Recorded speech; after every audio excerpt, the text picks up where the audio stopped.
When one of America's largest oil companies writes off nearly $2 billion in a single year while simultaneously increasing capital spending by billions more, you need to pay attention. Something doesn't add up at ExxonMobil. The energy giant just delivered what looks like a tale of two companies. Record production growth on one hand, cratering returns and massive asset write-downs on the other. Let me walk you through what's really happening in their latest footnotes. Because the numbers tell a story management doesn't want you to see. Total corporate earnings collapsed from $33.7 billion to $28.8 billion year-over-year. That's a 15% drop. But here's where it gets interesting. Return on capital employed fell from 12.7% to just 9.3%. This isn't cyclical weakness. This is broad-based deterioration across nearly every segment. Now, ExxonMobil will tell you about their production growth. And they're not wrong. Oil equivalent production jumped from 4,333 to 4,736,000 barrels daily. That's solid volume growth. But here's what they won't emphasize. Those production gains came at an enormous cost. Cash capital expenditures increased to $29 billion while returns on that invested capital are falling off a cliff. They're throwing more money at lower return projects. Classic value destruction. But the real red flag is buried in their impairment tables on pages 33 and 34. $1.9 billion in total impairments across 2025, with Upstream taking the biggest hit at $1.1 billion. When a company starts writing down assets in their core business, that's management admitting they overpaid. They overestimated. They got it wrong. And it's not just the Upstream division. The pattern is consistent across segments. Now let's talk about their working capital situation. Working capital plummeted from $21.7 billion to $11.1 billion. That's a liquidity squeeze. Their current ratio weakened from 1.31 times to 1.15 times.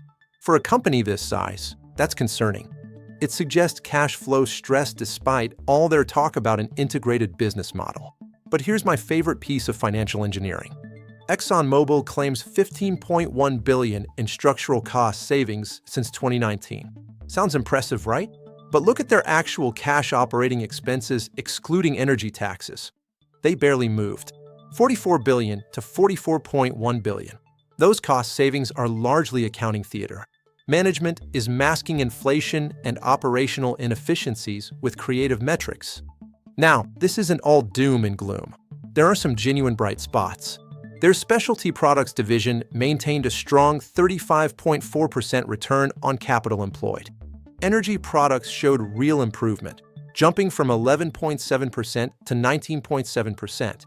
The integrated model does provide some cyclical protection, and their balance sheet remains solid.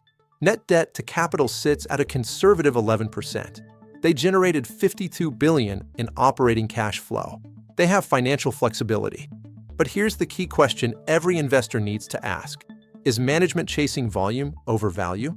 Because that's exactly what this looks like. Massive capital deployment meeting weakening commodity fundamentals. It's the classic late-cycle energy challenge.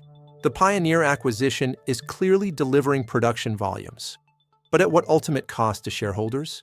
When you're increasing capital spending while returns on that capital are deteriorating, you're destroying value, not creating it.